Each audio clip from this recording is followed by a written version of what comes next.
Alright guys, coming up in this one, we're going to be prepping this car for the wind tunnel.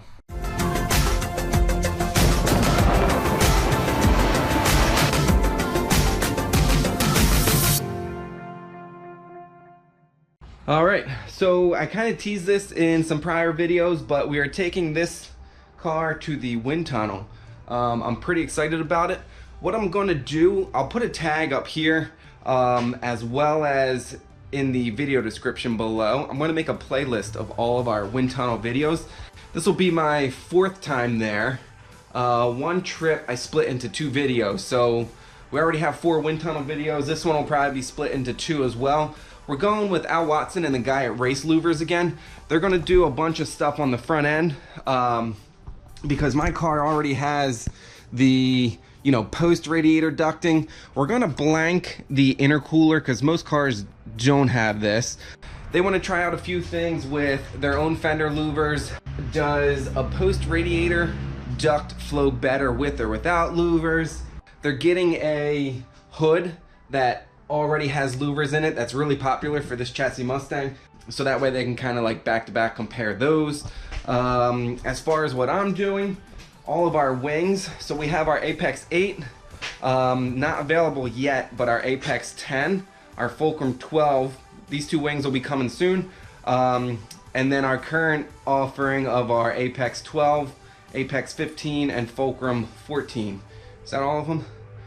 Our 8, 10, 12, 14 single elements, and then our 12 dual element and 15-inch dual element. Yeah, so we got 6 wings. We're gonna run a bunch of angles and stuff on.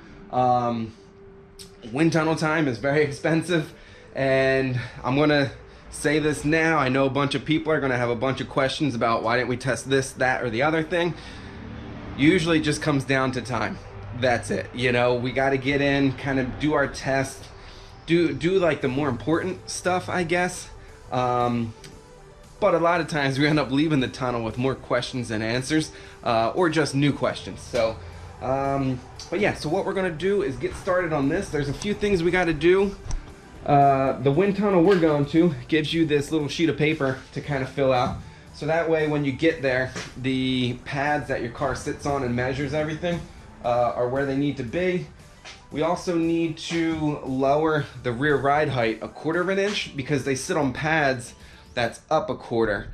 So that way the car sits as if it would statically. That should make sense. But yeah, we're just gonna knock out a few things. Oh, we're also gonna be testing, we have 2 competitor wings. I won't name them because I'm not trying to I don't want to put this. All right, I'll just move on. I think it's good to kind of get some data on, I guess, other companies' wings. Let's say a company says that their wing has, I don't know, like a 15-to-1 lift to drag ratio. And me knowing what I know, that's extremely, extremely high. And ours, let's take our Apex 8 for example, our little baby wing. We have it advertised at like 9.6 to 1, I think. Knowing what I know, competitor wing doesn't model mounts on the wing. They don't model a car. They use perfect free stream air, which obviously in the real world is just not very representative of real world performance. So, just in case that company that, what did I say, 15-to-1, once you put it on a car and actually measure it in a wind tunnel, much more closer to real world situations, and it barely gets to half of that, like 7.5-to-1, I think that's good knowledge to have. And then we end up testing our Apex 8, same car, same wind tunnel, same exact sweep, and do the numbers on that, and it ends up coming out about 9.4-to-1. That just kind of proves ours is more efficient in a real world situation. So you can't always just look at, CFD posted numbers. You kind of want something a little more closely relatable to a real world situation. As far as numbers go, sometimes I'll kind of put numbers out there, but sometimes I kind of just want to keep that to us because, again, that's kind of like our competitive advantage when it comes to aerodynamics and stuff. But some stuff I will kind of put out there, so I hope that kind of makes sense. Let's see, enough chatting. I think we're gonna let's do the few things we need to do to get this ready for the wind tunnel. All right, so I think I said a 1/4 inch earlier, but you can see rear pads are a 1/2 inch above the tunnel floor, so set your rear ride height 1/2 inch low.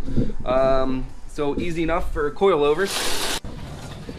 So I know each turn is a 1/16 of an inch, so I pretty much just need to turn both rears down 8 turns, and that'll give you my 1/2 of an inch. The other thing you could do is, if you wanted to test a car's ride height or rake, you would go into the tunnel with the car extra low or at your lowest setting you want to test, because it's always easier to you can always just put like a little 1/4 inch piece of wood under the tires to kind of get the car to rake forward, backwards, up, down much quicker. Again, that just kind of circles back to the, you know, the wind tunnel time cost. But yeah, we're not going to do any height or rake adjustments on this thing, so we're just going to set these down, and that's it for that. All right, so we just got our Apex 15 on. This is what I normally run at the track or during a race. This setup is easy. Our initial runs are going to be, I think, about how I run this car during a race. We're going to do some baseline runs where we're going to take the wing off, so that way we know how much lift the rear end of this car has. So a prime example would be, let's hop on the whiteboard real quick. All right, so let's say wing A makes 100 pounds of downforce as measured in the wind tunnel, where wing B might make, let's say 125. So you look at these two numbers and it's like, all right, you know, so we'll say wing A, wing B. So B makes about 25% more downforce, right? But what you're not taking into account is that the wings are canceling out. Let's say the car makes about 150 pounds of lift in the rear. So now wing A technically makes about 250, while wing B makes about 275, for a difference of about 25 across 250 pounds. So that's really only about a 10% difference. So I hope those numbers kind of make sense, which is why you can't just always look at actual like final number. You can look at stuff different ways, so keep that in mind. All right, so back to the wings. So like I mentioned, this is our Apex 15, which is our big wing, which will balance out our big splitter, which will be on it in the tunnel. To turn this into the Apex 8, we literally just take this top off. We put on our Apex 8 end plates, which are more reasonably sized for just the lower element. To turn this into an Apex 12 with the small flap, I'll show you what we got going on here. I don't have like an Apex 12 just laying around, but what I do have is an Apex 12 upper flap right here. So this is actually our clear coat test. This upper flap, you can see, I'll throw myself under the bus here, you can see we had some voids on this front edge. So we obviously couldn't use it, but what we did end up doing was just leaving it outside here. This thing's been in my yard for, shoot, probably about 2 years maybe, but you can see I just polished this section the other day, and you can still see. So, you know, this thing's been sitting outside for like 2 years, and this little section looks pretty good. So what I'm gonna do is kind of clean this up.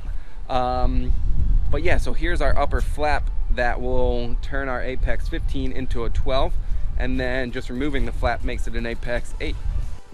All right, so I just got done polishing this up, and this is actually pretty cool. So you can see how good it shined up after like literally a 5-minute polish. So yeah, I know this isn't really wind tunnel related, but we started clear coating our wings about two and a half years ago. And this thing has kind of been our tester, sitting in my yard for about 2 years now. You know, gets rained on, gets snowed on, it's got wet leaves sitting on it, in the blazing sun in the summertime. So yeah, it's pretty cool. What I did was, you can see how I kind of feathered out where we had that clear coat issue. So that way the surface that the air interacts on is exactly as if it was like a good clear coated part. So I hope that makes sense. you know, it's not worth clear coating this thing just to put it in the tunnel for a couple of runs. Alright, so it's been a few days in real life time. The shop, as you can see, is an absolute mess. Off camera over those few days, I was tinkering with a few wing things. You can see the wing is off right now. Here's our Fulcrum 14 that I ran in American Iron. There's our 15. The flap is right here. Let's see, competitor wing there. Back in the composite shop, I was working on our Apex 10 and our Fulcrum 12. There are two new wings. They're not finished as far as carbon fiber. So what we're going to do is we're going to use the plug. The plug is the form that we're going to take the mold off of to turn it into carbon fiber. So it's an exact physical representation of a wing. It's just not a carbon fiber wing. So the numbers we get will be exact. Let's see, the wing stuff is kind of about there. What we're gonna do that I didn't do the other times I went in the wind tunnel is wool tuft the whole side of the car.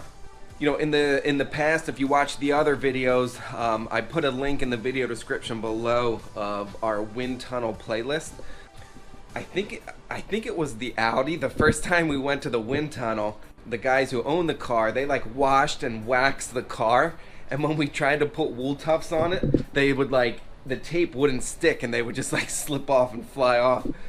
So I'm actually gonna like wipe a degreaser across the whole car and just put wool tufts just like everywhere. Now we only need to do from midline over, and we need to do this side because in the wind tunnel, the windows of the wind tunnel are on this side, obviously. So yeah, I think I'm just gonna time lapse through wool tufting it because it might kind of look cool just seeing all of them on it. And then to cut off the wool tufts, so I'm not sitting there just like cutting. I'll show you a little trick. All right, so I have this piece of wood, and these screws are 4 inches apart. So that way, we can just go around. So let's give it a little cut. I guess I should have used better scissors. There we go.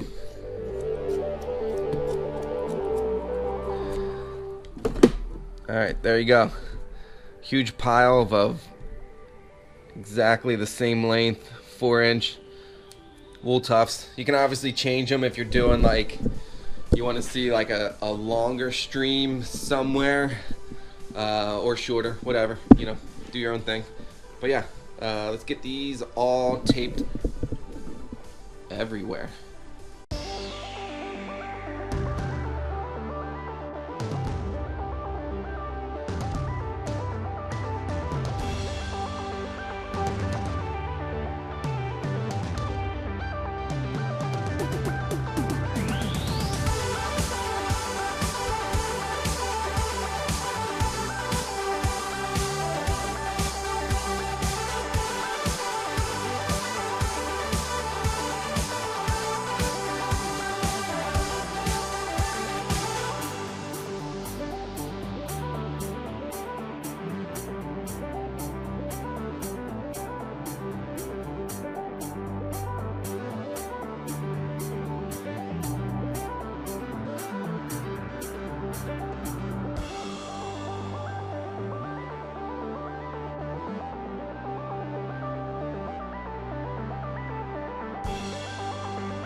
Alright guys, so I stopped the time lapse. You kind of get the idea. We still need to do, like the bumper is going to get a bunch of tufts on it. You know, we got a canard, we got splitter tunnels. So that's an area of interest, but I'll just do that off camera. But yeah, so what we're kind of trying to look at, and what we did, you know, obviously we want to see which direction the air is going here. I put that guy way out there because remember, we're looking from the angle we're shooting this camera from, so we can't really put one on this side. We won't be able to see it. Anywhere where we have a little more interest, you can see that we put them a little bit more closely together. I even put a few in there. I think I'll be able to see this one and this one. There's one here, hopefully we might see coming out, but You know, all of the louvers. We did each one just in case there's a pressure reversion where, you know, you get towards the back. Well, this one actually go in because it's actually lower pressure under there. Or is it interfering with the high pressure here? This one would kind of tell us if we have high pressure, it would actually kind of start going backwards, you know, so we can kind of start connecting dots that way. Got some under here to see, you know, where we may or may not get attachment. In American Iron, we weren't allowed to go inboard of the tire, so anything inside there is just stock, factory, suspension, whatever. But that would kind of be cool at some point, kind of smooth out the wheel well. You're allowed to do that in ST too, but anyways, you know, kind of see what the air is doing here off of our flares. I put some very close to the door edge, and you can see all along the top. At this point, I want to see where does the air go from. I'm pretty sure it's going to come out of the front, so these ones will probably come out like this, but at what point does it actually start pulling air back into the car, or if it does at all? So that way, you know, these ones, if it's lower pressure in the car, will probably go up and over and in. Even put one on here on the edge of the roll cage. So area of interest again would be this lip right here. You know, air is definitely going to kind of, if it's attached here, you know it's going to hit this and actually come out and create turbulence. So will these ones be going all crazy, or is there enough flow where it just kind of reattaches? You know, our new wheel well, or you know, rear fender flare. These ones on the upright, it'll be kind of cool to see what angle the air coming off of the car is kind of at. So that's why they're there and on the inside of the far end plate. This glass is actually, well, not glass, Lexan is made from a flat sheet. Would it actually, you know, are we going to get separation high up, or will these ones still be okay and we'll maybe get it down at the bottom? I don't know, but would an actual like formed curved glass actually make that transition right up here at the top less, delaying separation? Don't know. That's something to consider. I guess the last area of interest would be behind the wheel and everything that's going on here. Somewhere around this curve of the rear bumper is your separation zone. So at some point the air will be like attached to the car, especially up here since the wheel isn't in the way. At some point around here, the air separates off of the car. That might be kind of good to know where that zone is, especially when I do the new diffuser and kind of want to do something in this area. Knowing kind of exactly what's going on will be nice. So trying to figure out that separation zone would be cool. Let's see, some other ideas. Oh, the other two things I don't think we're going to do. But like I said, I put these here to kind of see what angle the air is hitting the wing, the uprights. Obviously the wing is all the way up here. You can run string from here all the way to the car and then tape little tufts off of that. So like you can kind of make like a 3D field, you know, and see which way some little tuft just hanging out in the middle of openness here is, which way is that pointing, you know? Same thing with the window. You could like put some strings, tape them from the car to the door, and then just put some strings off of them and kind of see in this field what's happening. So, you know, strings are definitely very useful. This is going to be cool because at the wind tunnel there's a few windows you can peek in and see everything. You don't need to do this in a wind tunnel. A few videos I've actually like taped an old GoPro to the car looking at strings, so you can always kind of, you know, just do it driving around town or just on track at a track day as well, to kind of gain some information about how the air is flowing around your car.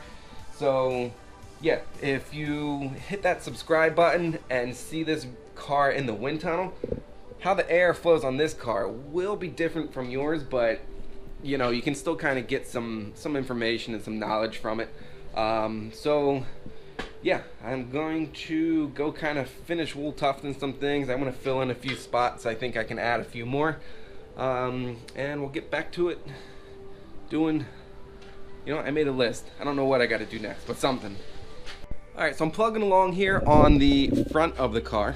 So you can see I got a lot going on here because I got a lot in this corner.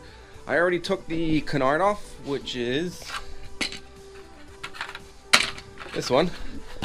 Got a few tufts on that as well, so it'll be kind of cool to see the change in angle of the tufts on that. We're going to be testing this on and off.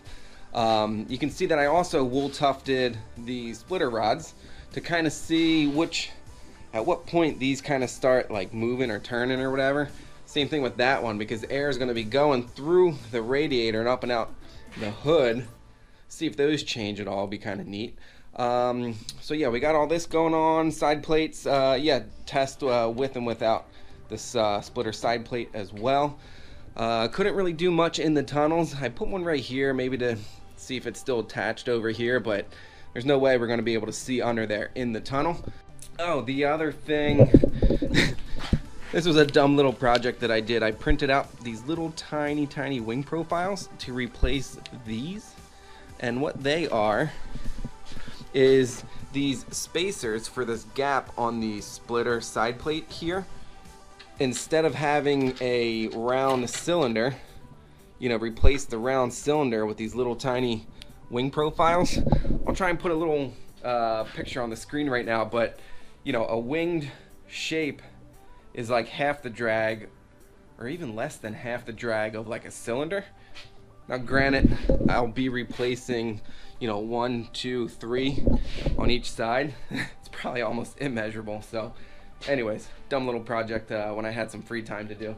So but anyways, yeah, making a few changes to make all this quickly swappable.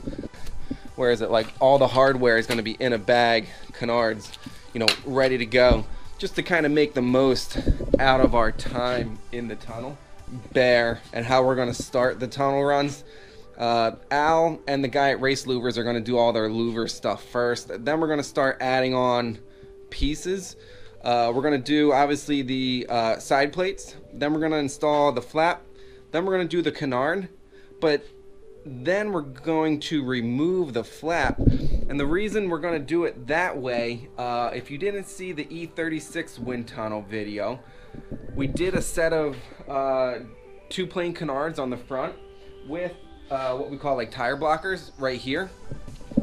And so we added the tire blocker to kind of cover the exposed surface of the tire, and that added, I should have looked at this before doing this, if I remember right, about 40 pounds at 100 miles an hour. So then we took those off, put the canards on, and the canards were, interestingly enough, almost right around 40 or 45 pounds at 100 miles an hour. Then we put the canards and the tire blockers on, and most people would probably think like you kind of just add the two and you should see about 80, but we only saw about 60 pounds of downforce on the front end. So together, you know, they work together, but they sort of cancel each other out a tiny bit. And that's a situation that could happen here with the flap and the canards. But they could also help augment each other, where they could work together in a way to, you know, help the air flow out of the splitter tunnels better and actually make more. You know, we're getting into that nitty-gritty bits of downforce that are like, it could go either way, you know. So that'll be kind of interesting. So I think I just showed this, but like so here's our flap section. All this stuff is for sale on our website. I'll put a link in the video description below to these flaps and tunnels and all of our splitter accessory bits, I'll call them. But yeah, so our splitter side plates are available. The flaps come like this, but you can see I believe this is this one. All I really did was kind of just use like a chunk of it to make the flap. So, you know, they come larger and you kind of just make it work for your situation. But yeah, so that should be kind of cool. I think from here, I'm getting close to getting everything prepped. If I was timing myself, I'd probably spend a good, I don't know, day and a half, I don't know, 10, 12 hours, just kind of getting the car ready for the wind tunnel. So when we're there, we kind of just can hammer out more runs and get better data or more data. So yeah, on to the next thing. Alright, so some last minute things. You can see we removed our fender louvers. We're going to be doing a few variations there. Remove the gurneys in front of these. Al and the guy at Race Louvers have some plans for that. So I think that's about it. Alright guys, so there it is. We're pretty much ready for the wind tunnel after a day and a half of work. Yeah, we're excited. First time taking this car to the wind tunnel. This will be my 4th trip at the wind tunnel. Like I mentioned earlier, in the video description below will be a playlist of all of our other wind tunnel videos. So if you like this video, please give it a thumbs up and hit that subscribe button down below. As always, thanks for hanging out, and I'll see you guys in the wind tunnel.